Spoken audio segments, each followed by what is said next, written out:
Welcome to With Heart. When you're thinking about exercise equipment to buy and put in your home, there is one piece of equipment that is so versatile. Personal trainer Scott Browning says you can literally do hundreds of exercises on this one thing.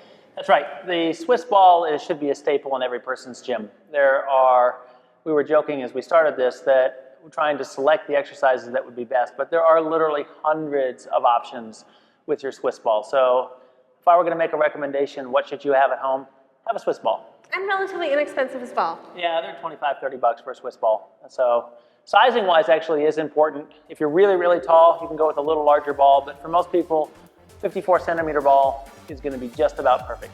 So which exercise are we going to get started with first? We'll start with some hip extension and some hamstring curls. Okay, let's go ahead and get going. Okay. Feet flat on the ball, lay all the way on your back, and bringing them up, and you have your hamstring curls, which is rolling the ball all the way out and all the way in.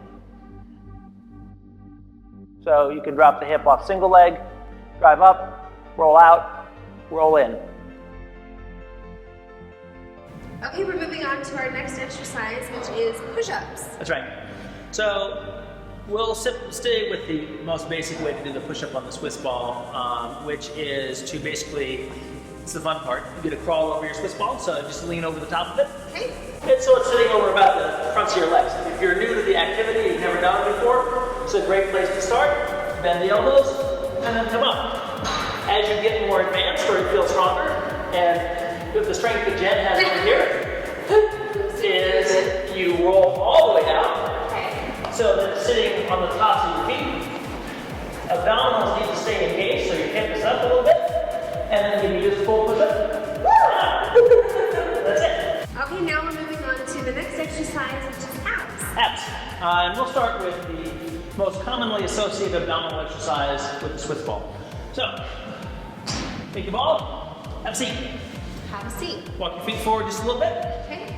So that basically the small of your back is comfortably resting, so you go there. Hands across the chest, roll back, roll forward, tucking the pelvis, pulling the belly button in through the spine, here, and then roll all the way back.